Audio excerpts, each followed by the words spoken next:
The flu season is upon us. Which type will we worry about this year? And what kind of shots will we be told to take? Remember the swine flu scare of 1976?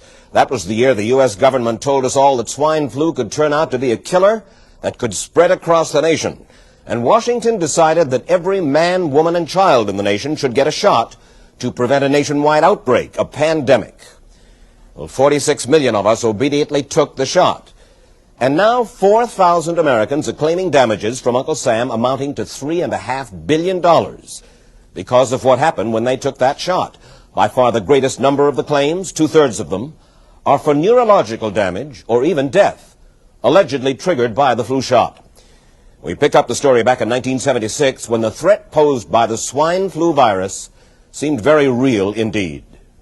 This virus was the cause of a pandemic in 1918 and 1919 that resulted in over 500,000 deaths in the United States, as well as 20 million deaths around the world. See how easy it is to... Thus, the U.S. government's publicity machine was cranked into action to urge all America to protect itself against the swine flu menace. Influenza is serious business. During major flu epidemics, millions of people are sick and thousands die. Well, this year you can get protection. The vaccines are safe, easy to take, and they can protect you against flu. So roll up your sleeve. Protect yourself. One of those who did roll up her sleeve was Judy Roberts. She was perfectly healthy, an active woman, when in November of 1976, she took her shot. 2 weeks later, she says, she began to feel a numbness starting up her legs. I joked about it at that time. I said I'll be numb to the knees by Friday if this keeps up. By the following week, I was totally paralyzed. So completely paralyzed, in fact, that they had to operate on her to enable her to breathe. And for 6 months, Judy Roberts was a quadriplegic. The diagnosis? A neurological disorder called Guillain-Barré syndrome, GBS for short. These neurological diseases are little understood. They affect people in different ways. As you can see in these home movies taken by a friend, Judy Roberts' paralysis confined her mostly to a wheelchair for over a year. But this disease can even kill. Indeed, there are 300 claims now pending from the families of GBS victims who died, allegedly as a result of the swine flu shot. In other GBS victims, the crippling effects diminish and all but disappear. But for Judy Roberts, progress back to good health has been painful and partial. Now, I noticed that your smile, Judy, is a little bit constricted. Yes, it is. Is it different from what it used to be? Very different. I have a greatly decreased mobility in my lips.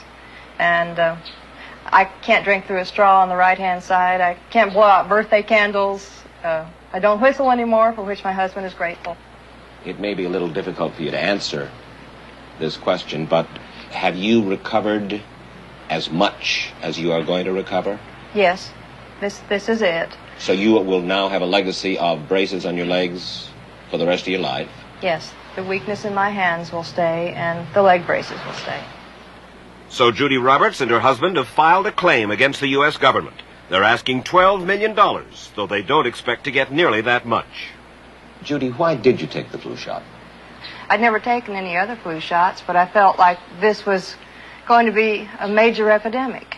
And the only way to prevent a major epidemic of a really deadly variety of flu was for everybody to be immunized. Where did this so-called deadly variety of flu, where did it first hit back in 1976?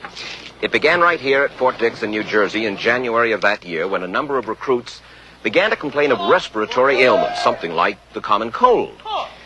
An Army doctor here sent samples of their throat cultures to the New Jersey Public Health Lab to find out just what kind of bug was going around here. One of those samples was from a Private David Lewis who had left his sickbed to go on a forced march. Private Lewis had collapsed on that march, and his sergeant had revived him by mouth-to-mouth resuscitation. But the sergeant showed no signs of illness. A few days later, Private Lewis died. If this disease is so potentially fatal that it's going to kill a young, healthy man, a middle-aged school teacher doesn't have a prayer. The New Jersey lab identified most of those soldiers' throat cultures as the normal kind of flu virus going around that year, but they could not make out what kind of virus was in the culture from the dead soldier and from 4 others who were sick. So they sent those cultures to the Federal Center for Disease Control in Atlanta, Georgia for further study. A few days later, they got the verdict: swine flu. But that much publicized outbreak of swine flu at Fort Dix involved only Private Lewis, who died, and those 4 other soldiers who recovered completely without the swine flu shot. If I had known at that time that the boy had been in a sick bed, got up, went out on a forced march, and then collapsed and died, I would never have taken the shot. The rationale for our recommendation was not on the basis of the death of a single individual, but it was on the basis that when we do see a change in the characteristics of the influenza virus, it is a massive public health problem in this country. Dr. David Senser, then head of the CDC, the Center for Disease Control in Atlanta, is now in private industry. He devised the swine flu program, and he pushed it. You began to give flu shots to the American people in October of 76. October 1st. By that time, how many cases of swine flu around the world had been reported? There had been several reported, but none confirmed. There had been cases in Australia that were reported by the press, by the news media. There were cases in... None confirmed. Did you ever uncover any other outbreaks of swine flu anywhere in the world? No. Now, nearly everyone was to receive the shot in a public health facility where a doctor might not be present. Therefore, it was up to the CDC to come up with some kind of official consent form, giving the public all the information it needed about the swine flu shot. This form stated that the swine flu vaccine had been tested. What it didn't say was that after those tests were completed, the scientists developed another vaccine, and that was the one given to most of the 46 million who took the shot. That vaccine was called X53A. Was X53A ever field tested? I can't say. I would have to... It wasn't. I don't know. Well, I would think that you're in charge of the program. I would have to check the records. I haven't looked at this in some time. The information form, the consent form, was also supposed to warn people about any risks of serious complications following the shot. But did it? No, I had never heard of any reactions other than a sore arm, fever, this sort of thing. Judy Roberts' husband, Gene, also took the shot. Yes, I looked at that document. I signed it. Nothing on there said I was going to have a heart attack or I'd get Guillain-Barré, which I never heard of. What if people from the government, from the Center for Disease Control, what if they had indeed known about it? What would be your feeling? They should have told us. Did anyone ever come to you and say, you know something, fellas? There's the possibility of neurological damage if you get into a mass immunization program? No. No one ever did? No. Do you know Michael Hatwick? Yes. Mm-hmm. Dr. Michael Hatwick directed the surveillance team for the swine flu program at the CDC.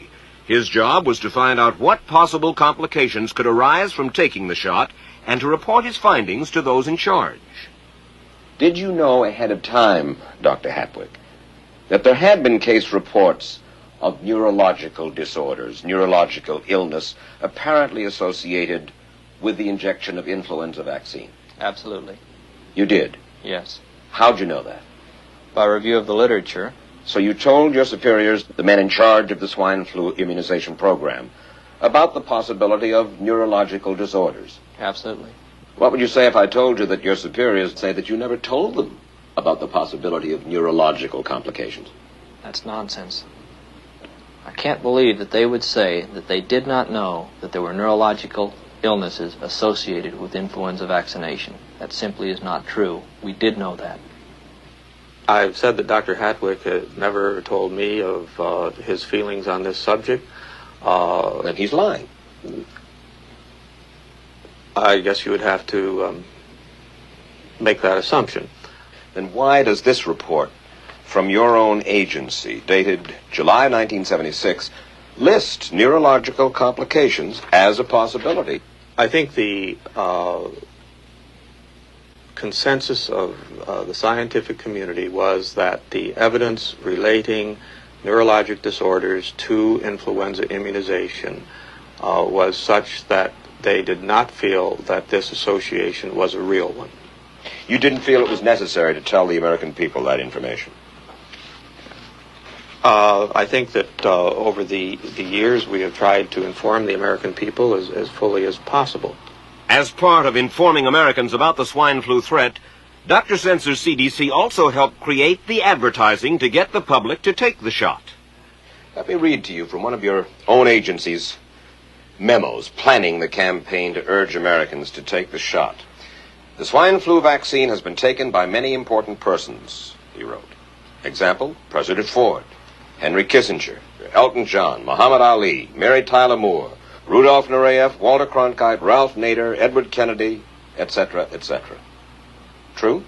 I'm not familiar with that particular piece of paper, but I do know that at least of that group, President Ford did take the vaccination. Did you talk to these people beforehand to find out if they planned to take the shot? I did not know. Did anybody? I do not know. Did you get permission to use their names in your campaign? I do not know. Mary, did you take a swine flu shot? No, I did not. Did you give them permission to use your name saying that you had or were going to? Absolutely not. Never did. Did you ask your own doctor about taking the swine flu shot? Yes, and at the time he thought it might be a good idea. But I resisted it because I was leery of having the symptoms that sometimes go with that kind of inoculation. So you didn't? No, I didn't. Have you spoken to your doctor since? Yes. And? He's delighted that I didn't take that shot. You're in charge. Somebody's in charge. There are... This is your advertising strategy that I have a copy of here. Who's it signed by? This one is unsigned. But you'll acknowledge that it was your baby, so to speak. It could have been from Department of Health, Education, and Welfare. It could be from CDC. I don't know. I'll be happy to take responsibility for it. It's been 3 years now since you fell ill with GBS, right? Right. Has the federal government, in your estimation, played fair with you about your claim? No, I don't think so. It seems to be dragging on and on and on, and really no end in sight that I can see at this point. With respect to the cases of Guillain-Barré, allegedly... Former Secretary of HEW Joseph Califano, too, was disturbed that there was no end in sight. So a year and a half ago, he promised that Uncle Sam would cut the bureaucratic red tape for victims suffering from GBS and would pay up quickly. We shouldn't hold them to an impossible or too difficult standard of proving that they were hurt. Even if we pay a few people a few $1,000s that might not have deserved it, I think justice requires that we promptly pay those people who do deserve it. Who's making the decision to be so hard-nosed about settling? Well, I assume the Justice Department is. Griffin Bell before he left? Well, the Justice Department agreed to the statement I made. It was cleared word for word with the lawyers in the Justice Department by my HEW lawyers. And that statement said, in effect... That statement said that we should pay Guillain-Barré claims without regard to whether the federal government was negligent if they resulted from the swine flu shot. I think the government knows it's wrong. If it drags out long enough, that people will just give up. Let it go. I am a little more adamant in my thoughts than my wife is, because I told Judy to take the shot. She wasn't going to take it, and she never had shots. And I'm mad with my government because they knew the facts, but they didn't release those facts because if they had released them, the people wouldn't have taken. And they can come out tomorrow and tell me there's going to be an epidemic, and they can drop off like flies next to me. I will not take another shot that my government tells me to take. Meantime, Judy Roberts and some 4,000 others like her are still waiting for their day in court.